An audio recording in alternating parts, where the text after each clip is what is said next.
नमस्कार दोस्तों, आज मैं इस कलम का खेल बता रहा हूँ। किसी का किस्मत लिखता है तो किसी का किस्मत में नहीं होता है। यही कलम किसी का तकदीर बनाता है तो किसी का तस्वीर बनाकर छोड़ देता है। यही कलम किसी का मौत लिखता है तो किसी का मौत भी टाल देता है। ये एक कविता है, एक बहुत महान कवि का कविता है। नई दिल्ली, शुक्रवार, क्षण को वो फेंका हुआ था, मैंने आज लिख के रखा था। उसी दिन मैंने लिख दिया था जब ये मेरे हाथ लगा था, 11 अक्टूबर 2019 को। इस कविता का नाम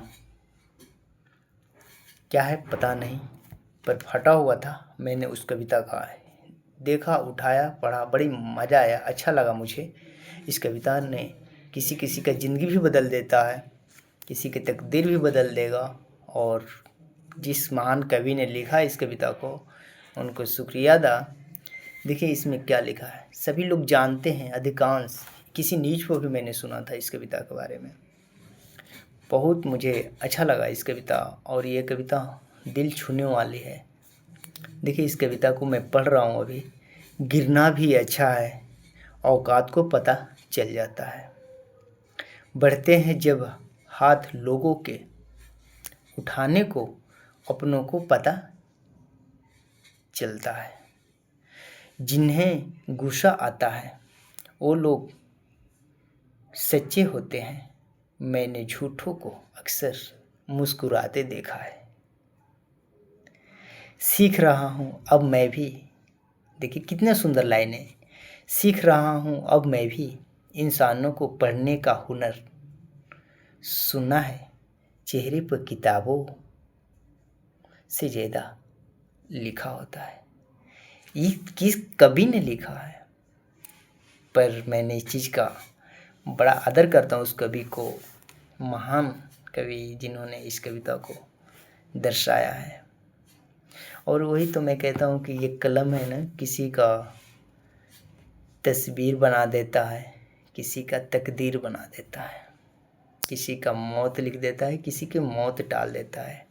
आज यही कलम और इनका कलम का दोस्त कॉपी, और इनका परिवार जो है किताब, जो इनके साथ रहने वाले हैं, जो इनके साथ रहते हैं, उनका जीवन ही खुशहाल में निकल जाता है। उनकी भौतिक सुख कभी उनको कमी नहीं करता है। यही कलम है जो भौतिक सुख देता है और आध्यात्मिक सुख भी देता है। आध्यात्मिक सुख और भौतिक सुख में बहुत फर्क है। यही कलम है जो इतिहास लिख देता है, और यही कलम है जो इतिहास को मिटा देता है। कलम छोटी है मगर ये दुनिया का चलाने वाला सबसे बड़ा हथियार है। अगर ये हाथ और हाथों का अगर हथियार देखा जाए तो एक कलम से बड़ा हथियार इस संसार में, पूरे ब्रह्मांड में कुछ भी नहीं है। ये ज्ञान का सबसे बड़ा हथियार है। अध्यात्म से ये दूर नहीं है, पर अध्यात्म से बहुत दूर है। जो अंत में ज्ञान निकलता है ना, यही कलम लिखता है। महाभारत ने भी कलम से लिखी गई थी, रामायण भी कलम से लिखा गया था। जितने सारे ग्रंथ है कलम से लिखा गया था।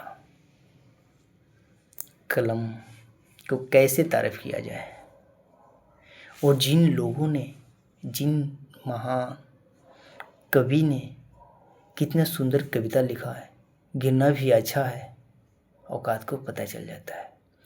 हम सब ऐसे करते हैं कि एक बार गिर जाते हैं, फिर हार जाते हैं, तो फिर सोचते हैं कि क्या हो गया। पर कभी हारो मत, दूसरों से जीत जाओ। और दूसरा है कौन, दूसरा है कौन इस संसार में? मानो तो सब अपने हैं। हम अपनों से हारते हैं, अपनों से जीतते हैं। जो हमारे अंदर अहंकार है वही नष्ट कर देता है। अगर अहंकार अगर किसी भी इंसान के अंदर नहीं है ना, तो इंसान भगवान है। वो दिखता नहीं, उनके चेहरे की झलक बता देती है कि तुम एक भगवान के अंश हो। उनके चेहरे की नूर बता देती है कि भगवान की तुम्हारे सारे छवि दिख रहा है। जैसे भगवान कृष्ण, भगवान राम, भगवान बुद्ध, कितने सारे महापुरुष हैं जो अपने इतिहास छोड़ के चले गए। अध्यात्म में इतनी बड़ी शक्ति होती है, और भक्ति तो बस शरीर के सुख के लिए होता है। अध्यात्म एक ज्ञान की धारा है। भौतिक सिर्फ शरीर को सुख देने के लिए होता है। ये संसार सुख है, जिसे आप संसार के सुख कहते हो ना, वो सबसे बड़ी सपना है, वो एक दिन टूट जाता है। अध्यात्म वो कभी टूटता ही नहीं, वो सिर्फ जुटता ही रहता है। उसमें भौतिक सुख में आनंद आता है,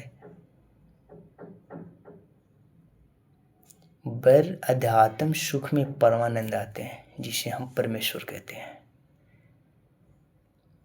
भौतिक सुख कुछ पल के लिए होता है, अध्यात्म सुख हर पल के लिए होता है। तो आज मैं वीडियो को यहीं से रोकता हूँ। अगले वीडियो सुनने के लिए लाइक और सब्सक्राइब जरूर कर लेना अगर मेरी वीडियो पसंद आए तो।